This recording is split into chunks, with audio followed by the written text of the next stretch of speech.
Well, there was a cheer from the public gallery as the jury returned its guilty verdict. It had taken around 5 hours to convict Ricardo Morrisson of murdering Amy Leigh Barnes. He'd stabbed her to death and then went on to carry out his normal business, including a visit to the bank. As he heard the verdict, he clutched a Bible and cried. Some of Amy's family and friends were in court to hear the verdict. Ricardo Morrisson stole our daughter and destroyed our lives. Over the past 2 weeks, we have had to see him every day. He has been cocky and arrogant, despite it being clear from the start that he was responsible for Amy's death. On behalf of Amy's friends, I would just like to say a few words. Amy was a very special person who touched the lives of everybody she met. She wasn't judgmental and would always accept people at face value.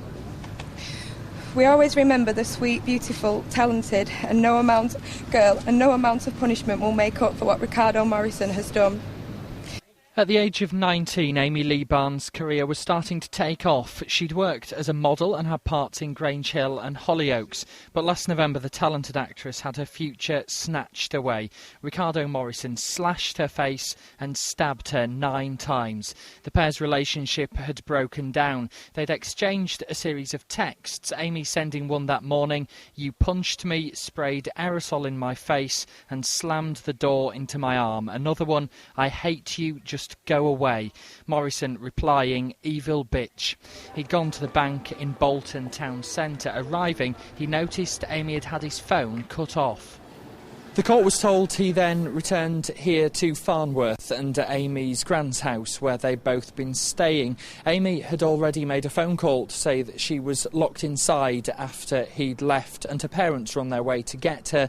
But Morrisson arrived first, picked up a kitchen knife, attacked her, then left her for dead.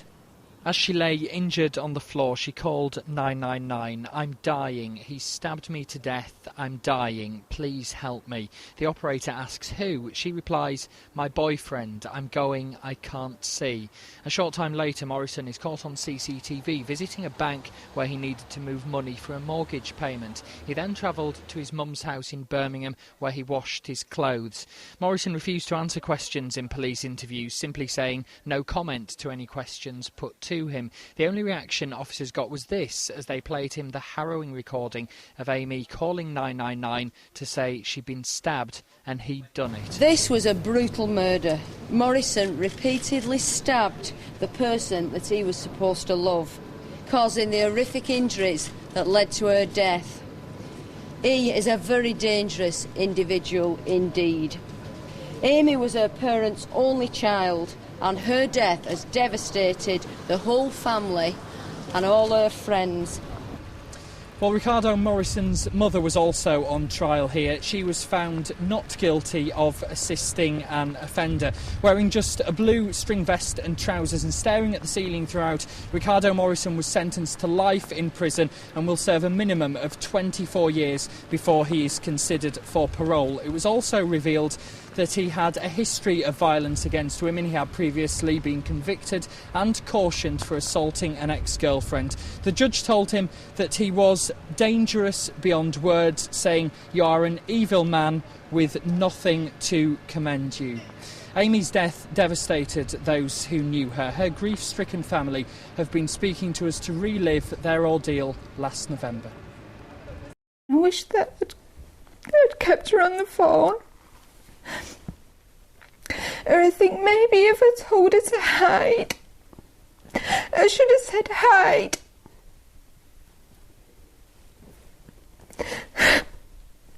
I should have told her to hide in her grandma's wardrobe or under the bed. Amy had phoned Karen asking to be picked up. As she drove to Farnworth, she was told her daughter was already en route to hospital. What he'd done to Amy's beautiful face. He wanted to destroy her. Yeah. That's what he meant to do. She couldn't have lived. She couldn't have lived with those injuries. She was screaming so much, and she screamed. She screamed, and I know it was the last thing she said. She screamed, "I want to die." It was Amy's father who'd found her after the attack. Walking through that door is the hardest thing I've ever done in my life. or thinking about it now, it's no, I can't do it. I can't walk into mum's house. It just flashes, seeing that there. He didn't discuss with me. He couldn't talk to me about finding him. I think he's destroyed him. One of the hardest things is knowing how close the time scale was. Or if I maybe had been 10 minutes earlier, this maybe never happened. And I just thought, it's got to be Ricardo. He's the only one who had the keys. He's the only one who could have got in. Amy had been seeing Ricardo Morrisson since February. While to the outside world he was polite and charming, it became obvious that behind closed doors he was aggressive and violent. I could clearly see that the level of abuse was horrendous. I could see my daughter deteriorating. At that point she knew, and she absolutely feared for her life. Robbed of seeing her daughter grow up, Amy's mum prefers to remember the young woman she was becoming rather than the way in which she was taken. She was a wonderful daughter, and she loved to be around her family and her friends. She was so caring and loving. Extremely proud, weren't we? We still are.